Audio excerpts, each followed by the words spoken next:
کہ ہمیں آپ بالکل پرفیکٹ اشراق و چاشت کا ٹائم بتا دیں اور بتائیے گا گھڑی کے حساب سے، تو پرفیکٹ تو شاید ہم فرض کا بھی اس طرح نہیں بتا پائیں گے، کیا کہیں گے آپ؟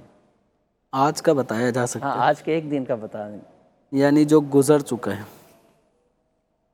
آج کے دن۔ کرنا کیا چاہیے ویسے؟ ان کو اپنے پاس یہ نقشہ رکھ لیں یا کچھ اور اس طرح کی چیز وغیرہ کچھ یہ جو اوقات صلات کا نقشہ اگر دکھایا جا سکے ممکن ہے، تو یہ دعوت اسلامی کا جو ایک سافٹ ویئر ہے جس کے ذریعے آپ نماز کے روزانہ کے اوقات معلوم کر سکتے ہیں کہ کس دن فجر کی نماز کا وقت کب ختم ہو رہا ہے، کب شروع ہو رہا ہے۔ تو اس وقت یہ اسکرین پر آپ کو اوقات نماز نظر آ رہے ہیں۔ تو طلوع آفتاب آج جو کراچی میں جو وقت تھا وہ تھا 6:10:52۔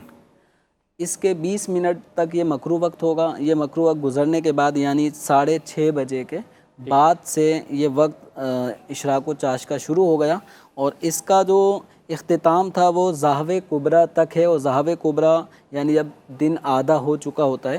تو آج جو وقت تھا وہ 11:53:22 تھا۔ تو اس دوران میں اشراق و چاشت کی نماز پڑھی جا سکتی ہے۔ اب چونکہ سردیوں کی طرف ہمارا موسم اب جا رہا ہے پاکستان کا، تو اب یہ دن بہ دن ٹائم آدھا منٹ 1 منٹ اب بڑھتا جائے گا، یعنی 6:11 6:12 اس طرح یہ ہوتا جائے گا۔ تو یہ سافٹ ویئر اپنے پریئر ٹائمنگ کے نام سے دعوت اسلامی ایپس لکھیں تو آپ کے نظروں کے سامنے اپلیکیشنز آ جائیں گی دعوت اسلامی کی۔ اس میں اس وقت آپ کو اسکرین پر بھی یہ پریئر ٹائمز موبائل اپلیکیشن نظر آ رہی ہے، اس کو آپ اپنے موبائل میں ڈاؤن لوڈ کریں اور اپنے شہر کے حوالے سے لوکیشن اس کے اندر سیٹ کر لیں۔ انشاءاللہ روزانہ کے اوقات آپ کی نگاہوں کے سامنے آتے رہیں گے، اور ہمیں ہر نماز کی ابتدا انتہا اس وقت کا بھی خیال رکھنا چاہیے۔ ماشاءاللہ، یہ بہرحال بڑی فضیلتوں والی یہ دونوں نمازیں ہیں، اشراق بھی چاشت بھی۔ اللہ عمل کی توفیق دے۔ ہمارا پروگرام کا وقت اپنے اختتام کو پہنچ چکا ہے۔